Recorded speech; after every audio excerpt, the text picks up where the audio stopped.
Urban legends have a way of seeping into the darkest corners of our imagination, lingering like uninvited guests in the recesses of our minds. The legend of the ghostly hitchhiker was one such tale that had haunted my hometown for generations. On a moonless night, the story goes, she would appear, a spectral figure seeking a ride to the afterlife. It was a tale that had always piqued my curiosity, and on a cool, starless evening, my friends Sarah, Mike, and I decided to put it to the test. Armed with a map and a car, we set out on an adventure that would take us down a dark and winding road, a road that had seen its fair share of eerie encounters. As we approached the desolate stretch of road, the atmosphere in the car grew thick with anticipation. The legend was simple. If you drove down this road at the stroke of midnight and called out to the hitchhiker, she would appear, an ethereal presence, a lost soul yearning for a ride to the other side. The clock in the car read 11:59 p.m. as we pulled onto the fabled road. The night was inky black, devoid of any lights save for the pale glow of our headlights. The dense forest on either side of the road seemed to close in on us, casting long, sinister shadows that danced in the periphery of our vision. "Is everyone ready for this?" I asked, my voice wavering with a mixture of excitement and trepidation. Sarah and Mike nodded, their expressions a blend of curiosity and nervousness. Mark, who was driving, remained silent, his grip on the steering wheel tightening. We drove in silence, the minutes ticking away on the dashboard clock. The road seemed to stretch on endlessly, each mile feeling longer than the last.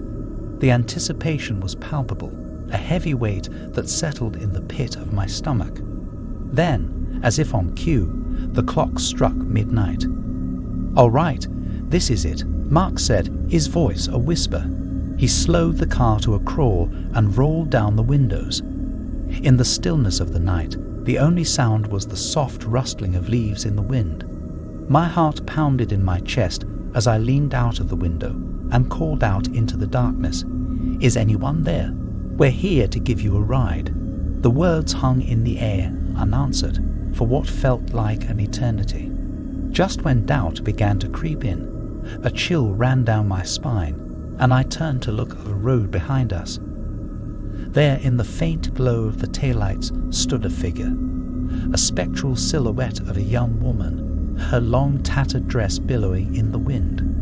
My breath caught in my throat as I realized that the legend was real. She was real. "Drive," Sarah whispered urgently from the backseat. Mark revved the engine, and the tires screeched as we sped away from the apparition. But no matter how fast we drove, no matter how far we went, she remained behind us, her ghostly form never getting closer, yet never falling behind. Panic set in as we realized that we couldn't escape her.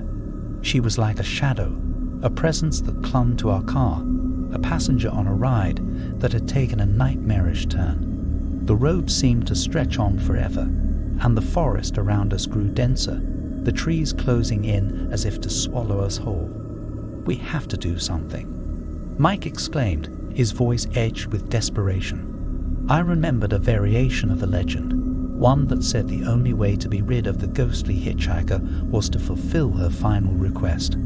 I turned to Mark, who was white-knuckling the steering wheel, and shouted, "Stop the car." Mark slammed on the brakes, and the car skidded to a halt on the deserted road. The ghostly hitchhiker stood a few paces behind us, her ethereal form swaying in the moonlight. "What do we do?" Sarah asked, her voice trembling. I swallowed hard and called out to the apparition, "What do you want? How can we help you find peace?" The ghostly hitchhiker's form wavered, and for a moment I feared she would vanish into the night. But then, in a voice that echoed with sadness and longing, she whispered, "I just want to go home." With those words, her figure began to fade, slowly dissolving into the darkness until she was no more. The weight that had settled in the pit of my stomach lifted, and the night seemed a little less ominous. We sat there in the silence, the car idling on the deserted road. We had witnessed the inexplicable, come face to face with a legend that had haunted our town for generations. The ghostly hitchhiker had found her way home, and we were left with a story that would chill our bones for years to come. As we drove away from that dark and winding road, the world felt a little different, a little more mysterious. We had ventured into the realm of the supernatural, and for a brief moment we had touched the unknown. Urban legends, it seemed, held more truth than we had ever imagined, and the chilling tales of the ghostly hitchhiker were now a part of our own eerie history. Urban legends have a way of clinging to the corners of our minds, lurking like ghosts in the shadows of our consciousness. It was a particularly dark and stormy night when my friends Lisa, Tom, and I decided to put one such legend to the test, a tale that had chilled our spines for as long as we could remember. The legend revolved around an eerie stretch of road that cut through a desolate forest, the kind of place you'd never want to find yourself alone at night. According to the story, if you parked your car on that road, turned off the engine, and looked into the rearview mirror at exactly midnight, you'd see a ghostly apparition sitting in the back seat, a presence from the other side. We had always dismissed it as a campfire story, a local myth meant to scare adventurous souls. But on that fateful night, curiosity got the better of us, and we decided to venture into the heart of the legend. As we drove down that pitch-black road, rain pelting against the windshield, the tension inside the car was palpable. The forest loomed on either side, and the howling winds seemed to carry whispers of the unknown. Are we really doing this? Tom asked, his voice wavering. Lisa and I exchanged nervous glances, but there was no turning back now. The clock on the dashboard read 11:58 p.m. as we pulled over to the side of the road, the engine's rumble fading into silence. The minutes ticked away with agonizing slowness, the atmosphere inside the car growing thicker by the second. The rain drummed a haunting rhythm on the roof, and the forest seemed to come alive with the rustling of unseen creatures. As the clock inched closer to midnight, I felt a knot of unease tightening in my stomach. What if the legend was true? What if we were about to witness something beyond our comprehension? Get ready, I whispered, my voice barely audible over the storm. We stared into the rearview mirror, our breaths misting the glass. The seconds ticked away, each one feeling like an eternity. And then, as the clock struck midnight, it happened. In the dim light of the car's interior, a figure began to materialize in the back seat, a spectral presence, ethereal and chilling. My heart skipped a beat as I realized that the legend was not a mere tale, it was a reality. The ghostly apparition took shape, its features becoming clearer with each passing moment. It was a young woman, her hair dark and matted, her eyes empty voids. She wore a tattered dress, and her skin had an eerie pallor that sent shivers down my spine. Lisa gasped, her hand flying to her mouth in shock. Tom's knuckles turned white as he gripped the steering wheel. I couldn't tear my eyes away from the mirror, my heart pounding like a drum. The ghostly woman in the back seat turned to look at us, her eyes locking onto mine. They held a profound sadness, a yearning that transcended the boundaries of the living and the dead. It was as if she were trying to convey a message, to bridge the gap between our world and hers. "Who are you?" I managed to whisper, my voice trembling. The ghostly woman opened her mouth, but no words came out. Instead, a mournful wail filled the car, a sound that seemed to echo from the depths of the abyss. It sent a chill down my spine, a primal fear that threatened to consume us. In that moment, I realized that we had ventured into a realm beyond our understanding, a place where the living and the dead converged. The ghostly apparition in the rearview mirror was a testament to the mysteries of the universe, a reminder that there are forces beyond our comprehension. As the seconds ticked away, the ghostly woman's form began to fade, becoming translucent like a wisp of smoke. Her eyes never left mine, and I could sense her gratitude, her longing for release from the limbo that held her captive. And then, with a final haunting sigh, she vanished into the darkness, leaving us alone in the car, our hearts still racing with the remnants of the supernatural encounter. We sat there in stunned silence, the rain continuing to drum on the roof. We had witnessed something that defied explanation, something that would forever linger in the corners of our minds.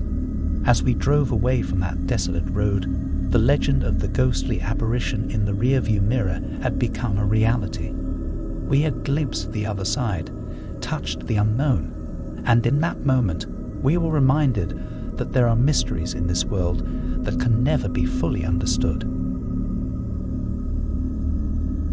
Urban legends have a way of creeping into our lives, unsettling our sense of reality. It was one such legend, the tale of phantom phone calls from beyond the grave, that gripped my friends Sarah, Mark, and me in a web of curiosity and dread. The story was a chilling one. An old abandoned house at the edge of town had once belonged to a family plagued by a series of mysterious deaths. It was said that, to this day, the house's landline remained active, and on certain nights, the phone would ring bearing calls from the deceased family members. It was a tale that had fascinated us since childhood, and on a moonless night, we decided to investigate. As we approached the ominous house, its broken windows and crumbling facade seemed to mock us. The air was heavy with the weight of the legend, and the shadows danced menacingly in the pale moonlight. We parked our car a safe distance away, not wanting to get too close to the eerie structure. The clock on the dashboard read 11:45 p.m. As we settled into the car, our eyes trained on the dark silhouette of the house. According to the legend, the calls from beyond the grave began precisely at midnight. Tension hung in the air as the minutes ticked away. The anticipation was palpable, the feeling that we were about to delve into the unknown. The air seemed to grow colder, the night eerily still. And then, as the clock struck midnight, it happened, the distant ringing of a phone, echoing through the night like a mournful cry.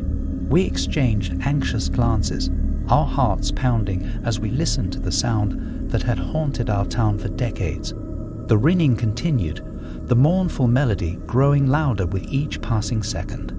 I felt a chill crawl down my spine, a shiver that seemed to emanate from the very marrow of my bones.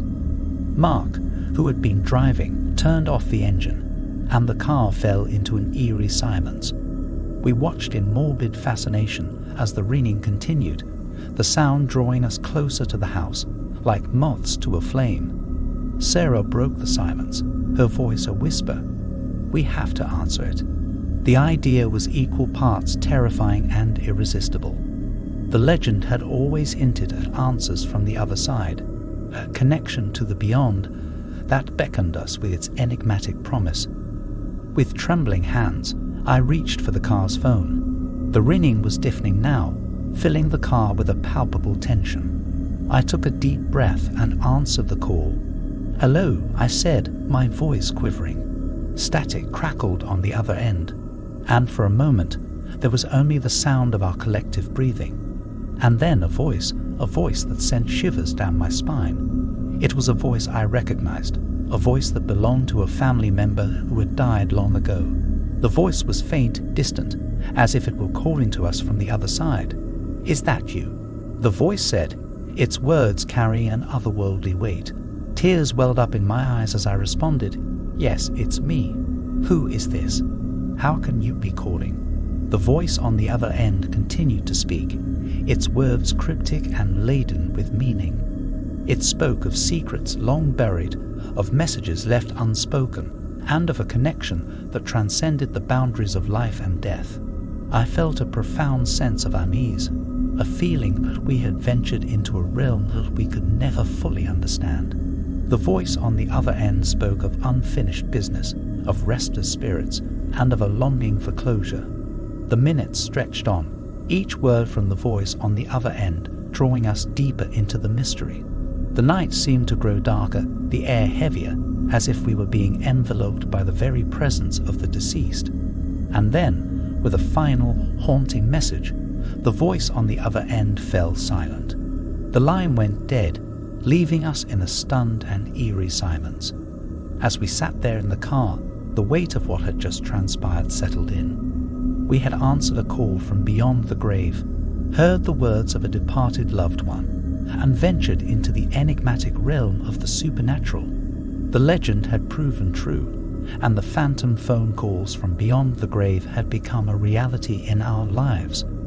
We had touched the other side, experienced the inexplicable, and were left with a sense of awe and wonder. As we drove away from that haunted house, the memory of that night lingered like a ghost in our minds. The legend had shown us that there are mysteries in this world that defy explanation, that the line between the living and the dead is not always clear-cut. The phantom phone calls had left an indelible mark on us, a reminder that the unknown can be both captivating and chilling. We had glimpsed the mysteries of the beyond, and in that moment, our perception of the world had been forever altered.